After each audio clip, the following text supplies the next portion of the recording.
Welcome to this explainer. If you're tuning into this right now, I'm guessing you're an exhausted parent looking for a lifeline. We've all been there, right? Standing in the kitchen, completely depleted, while a massive meltdown unfolds, just because you gave them the blue cup instead of the red cup, which, today is apparently a federal offense. Today, we're going to look at some incredibly insightful source material that completely reframes how we handle these high-stress moments. We're going to map out a clear, structured transformation from the sheer chaos of yelling to a place of calm, meaningful connection with your child. Get ready, because this is going to be incredibly empowering. I'll be honest, I used to yell. Not because I wanted to, but because I didn't know what else to do. Start with that raw, me-too confession from the author's own breaking point. After the fourth tantrum of the morning, the spilled cereal, the screaming over cup colors, they just snapped. And we need to acknowledge this right off the bat. Yelling happens. It happens not because we're bad parents, but because in that moment of absolute overwhelm, we simply don't have another tool in our toolkit. It feels terrible, it breeds a ton of guilt, but recognizing this shared breaking point, that's our absolutely crucial first step toward finding a better way. Okay, let's dive into this. The author realized a pretty hard truth. The old reaction of yelling just wasn't working. In fact, it actively made the tantrums worse. Think about it. When we raise our voices, our kids just scream louder, they dig in harder, and everyone just ends up in tears. So our new goal, our true target for this explainer, is to adopt a method that actually works in the heat of the moment, and crucially, leaves you feeling completely guilt-free afterward. To achieve that new goal, we have to completely change our vocabulary. I want you to literally erase the words bad behavior or battle from your mind. Tantrums are actually an emotional overload. It's your child's nervous system literally short-circuiting. They aren't trying to give you a hard time, they are having a hard time. Once you stop seeing a tantrum as intentional defiance and start seeing it as a glaring, flashing signal that their system is overwhelmed, your entire approach shifts from combat to rescue. So, what exactly is causing this short circuit? Well, most of the time, we must view a tantrum as a lack of skills or resources in that exact moment. It's deeply rooted in basic biological needs. We're talking about hunger and fatigue. Or, it's a feeling of being totally out of control, an inability to express what they need with limited words, or simply having way too much sensory stimulation. The behavior is just the tip of the iceberg. The biological need is what's hidden underwater. But what's really interesting about this slide is how it highlights the hidden triggers that most of us completely miss. Just look at the top of this list, transitions. Simply moving a kid from one activity to another without a warning is a massive trigger. Then you have too many choices. Giving a toddler total freedom when they just aren't developmentally ready for it actually creates anxiety. And please, don't underestimate parent stress. Kids are like little barometers. They feel our tension and mirror it right back to us. Finally, a lack of routine makes life feel unpredictable, and unpredictability breeds meltdowns. Of course, knowing all of this intellectually is one thing, but what happens when the screaming actually starts? Your body reacts viscerally. Your heart starts racing, your own voice wants to rise, and every fiber of your being just wants to shut the noise down immediately.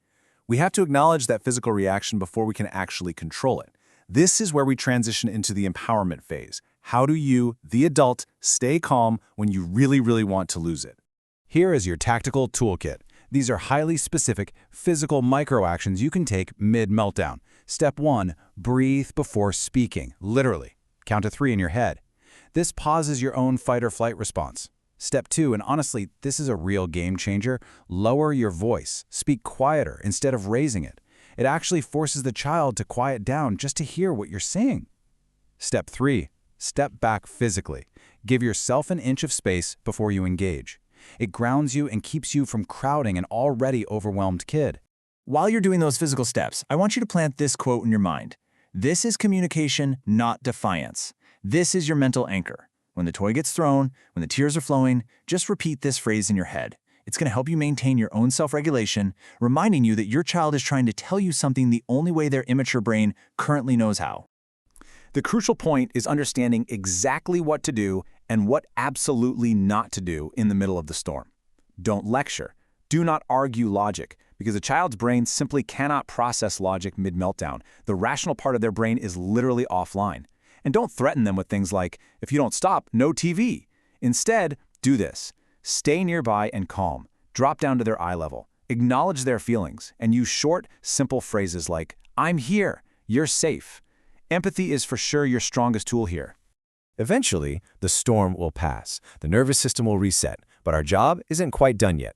So how do we repair the relationship after the storm? This is a step so many parents skip just because they're relieved the crying finally stopped, but this phase is absolutely critical to completing the tantrum cycle. This brilliantly illustrates how we handle that repair.